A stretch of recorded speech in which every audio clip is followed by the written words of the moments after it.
Bonjour Jean-Philippe, bonjour à Bonjour tous. Sabrina, Comment ça va en ce mardi 1er mai? très bien, très bien. Toi aussi? Ben, super, super. On est là, on est présent. Et oui, même les jours fériés. Et c'est vraiment un plaisir d'être là et de pouvoir faire ce live avec toute l'audience qui nous écoute aujourd'hui. Hmm.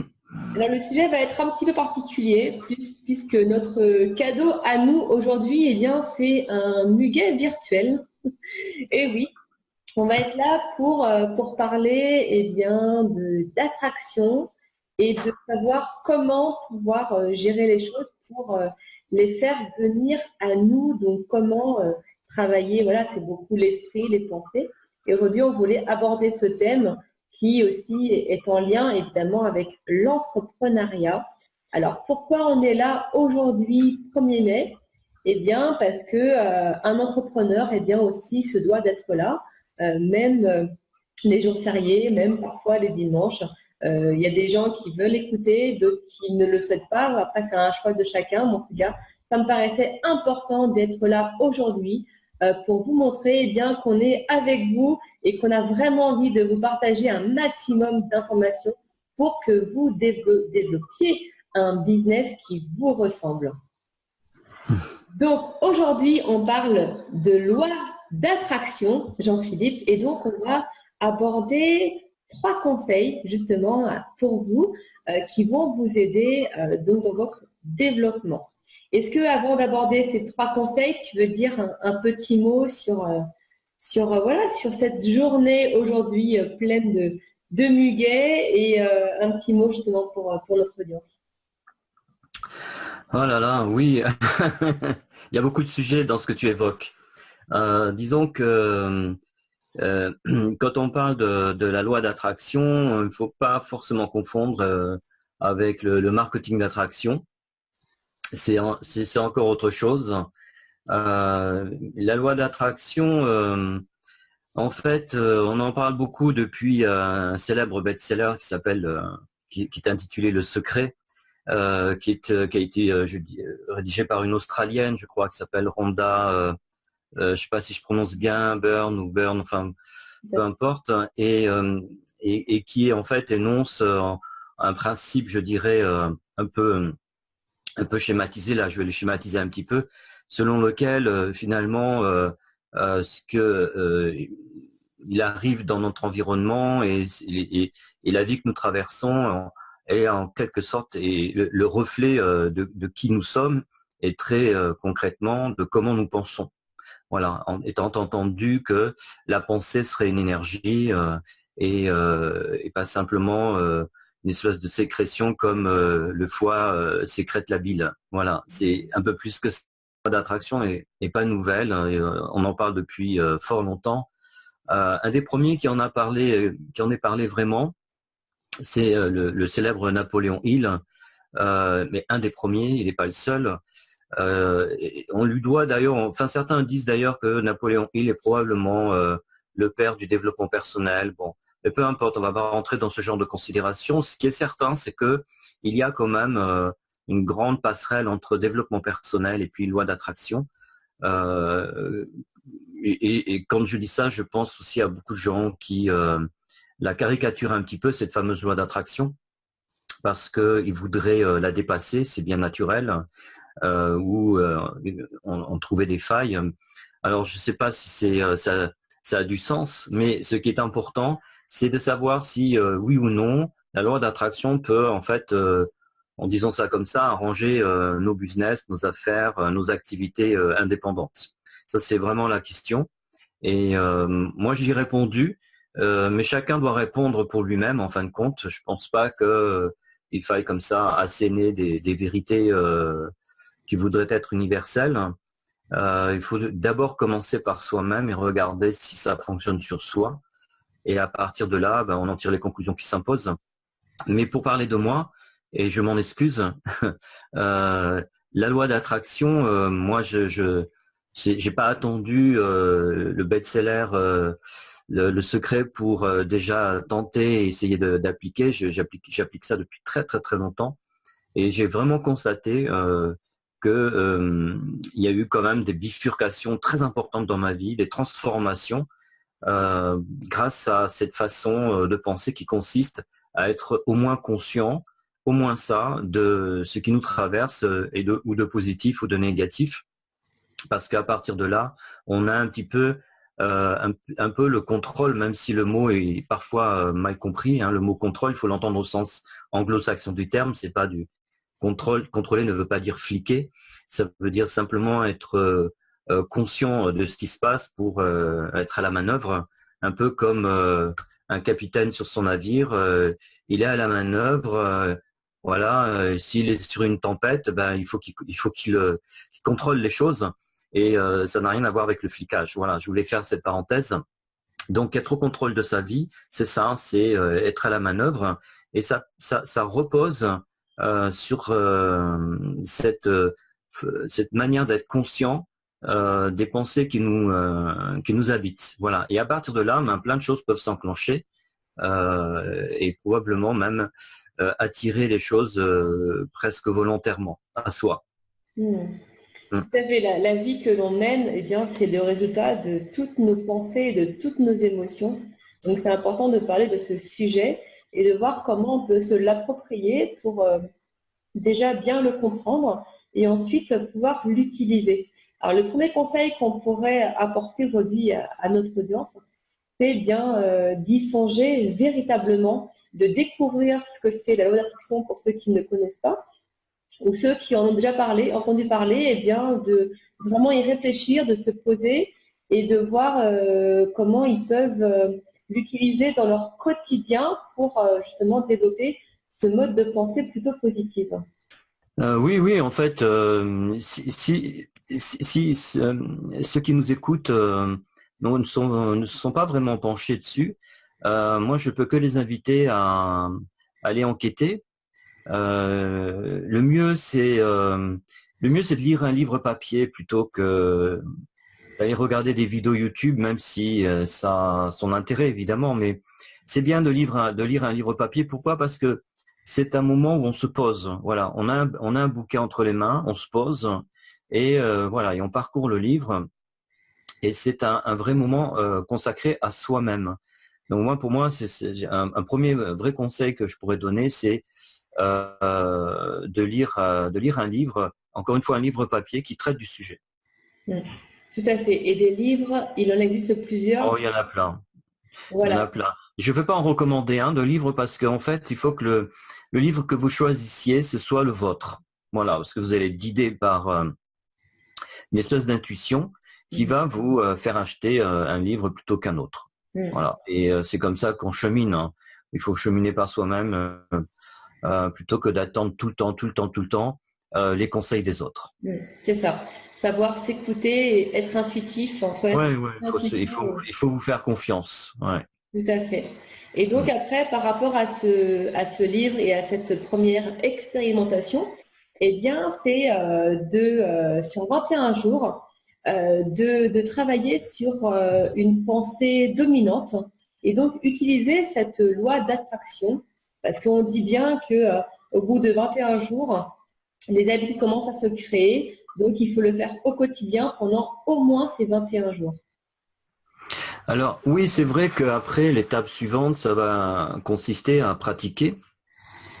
Et vous pourriez, par exemple, faire le choix d'avoir une pensée dominante, évidemment agréable, favorable, et que vous ayez à l'esprit le plus souvent possible pendant une bonne vingtaine de jours, avec un bémol quand même, c'est qu'il ne faut pas que vous le fassiez avec une pression, avec une crispation, avec une obligation. Il faut le faire le plus détaché possible, avec le plus de détachement possible, parce qu'à partir de là, vous avez beaucoup plus de chances que les choses se mettent en place, ou plutôt que des choses surviennent dans votre vie et qui vous étonnent. Voilà. Et ça, c'est important que vous testiez, parce que parler de la loi d'attraction de façon intellectuelle, ça reste vide et creux. Voilà, il faut à un moment donné passer à la pratique. Tout à fait. Pratiquer pour voir qu'est-ce qui marche sur vous, qu'est-ce qui marche moins bien, comment vous pouvez l'améliorer. mais déjà tester cette première expérience.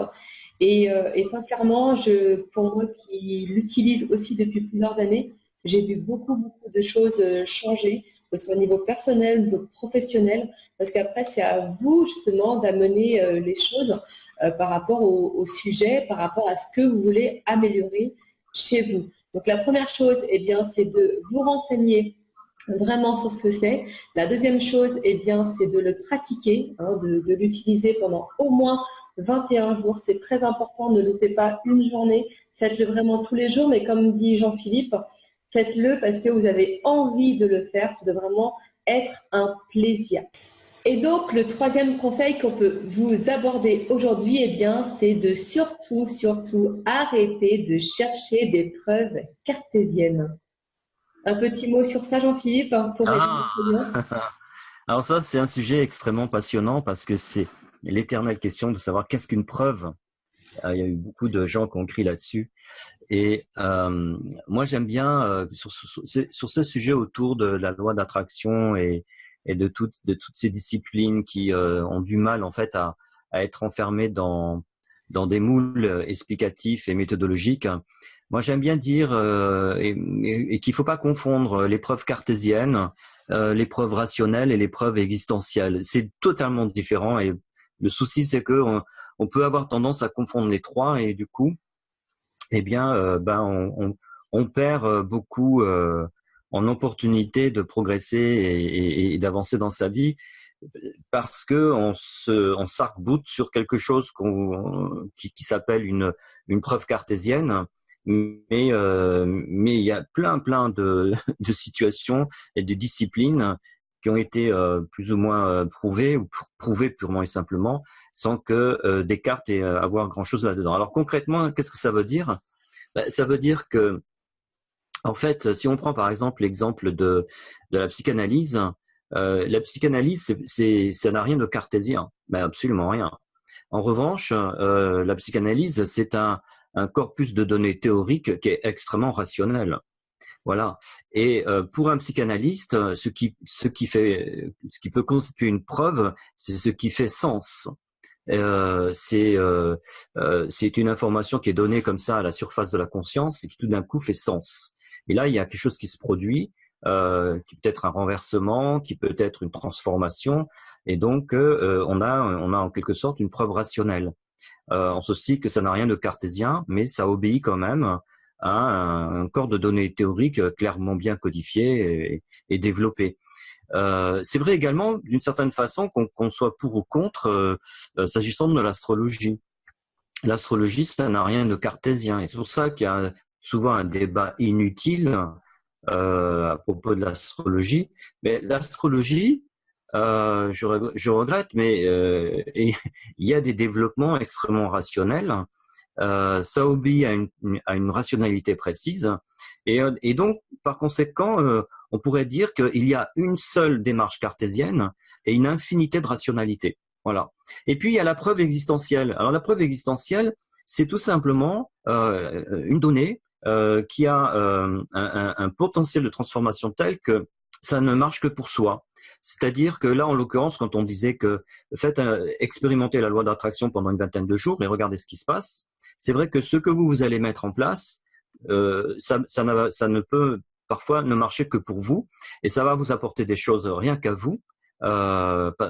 Et de ce point de vue-là, c'est une preuve existentielle. Voilà, ça n'a rien de rationnel, ça n'a rien non plus de cartésien, mais constater pour soi-même l'existence des choses, c'est une preuve en tant que telle, et ce que j'appelle une preuve existentielle. Tout à fait. Et il y a une chose tout de même que j'aimerais aborder, c'est surtout de ne pas oublier de faire les choses, de mettre en place les actions, parce que la loi d'attraction, c'est très puissant. Mais voilà, il y a d'autres choses qui vont travailler dans votre esprit, et c'est important de se mettre dans l'action pour avoir des résultats. Qu'est-ce que tu en dis, Jean-Philippe? Oui, parce que c'est intéressant aussi, ça pourrait faire l'objet d'un autre live. C'est souvent souvent, on voit beaucoup de gens se réfugier, parce que c'est le mot, ils se réfugient dans la loi d'attraction pour être un peu calfeutrés dans l'inaction. Et en fait, c'est une fuite. Et en fait, si on s'intéresse à la loi d'attraction pour fuir les choses ou les gens ou la vie, on détourne en fait la loi d'attraction et on ne l'applique plus, on la détourne. Donc, ce qui signifie que ce qui va considérablement accélérer les choses que vous voudriez attirer dans votre vie, c'est de vous mettre en mouvement. Il faut faire des choses, quoi. Il faut agir. Mais il ne faut pas agir, encore une fois, avec une espèce de pression qui serait une forme de déclaration que finalement on n'atteint pas les choses, on les réalise pas. Je compare ça à une crispation, en fait. Parce que quand vous êtes crispé sur un objectif et que vous voulez absolument l'atteindre, en quelque sorte, vous déclarez que vous l'avez pas atteint. Voilà. Et donc, en vertu de la loi d'attraction, vous êtes dans un conflit qui fait que vous voulez une chose et en même temps le contraire. Donc, c'est pour ça qu'il faut apprendre à vouloir faire advenir les choses dans sa vie sans se mettre, sans crispation, donc sans pression. C'est un vrai chemin. Mais au demeurant, pour autant, il faut agir, il faut se mettre en action. Ouais, même si on dit jamais il faut, mais c'est clair que c'est un conseil, un quatrième conseil que on pourrait donner. N'allez pas imaginer que la loi de l'attraction, c'est quelque chose pour se calfeutrer dans son quant à soi, derrière un écran d'ordinateur ou chez soi, en attendant que les choses arrivent et qu'elles soient favorables. Non, quand vous êtes sur un navire, il faut prendre des décisions. Si vous êtes sur votre bateau, que c'est le vôtre, il faut prendre des décisions pour aller d'un point à un point B et être à la manœuvre. Voilà. Et c'est la loi de la vie. Tous les êtres vivants qui sont doués de mouvement, c'est un message que la vie leur envoie. Vous êtes doués de bouger, alors bougez. Tout à fait. C'est vraiment utiliser cet outil, je dirais, puissant pour développer une séquence, des vibrations, quelque chose d'assez intéressant pour développer beaucoup de choses personnellement et pour son business. Donc vraiment, prenez connaissance de ça, utilisez cette loi d'attraction et surtout passez à l'action, c'est indispensable. Merci beaucoup Jean-Philippe d'avoir été avec nous pour ce 1er mai. Voilà, c'était notre petit muguet virtuel pour vous aujourd'hui. On a été ravis de vous retrouver et on va se retrouver mardi prochain. À bientôt Sabrina, merci. Un nouveau sujet. Merci à toi Jean-Philippe. Bye bye, bonne journée. Ciao, ciao, à bientôt.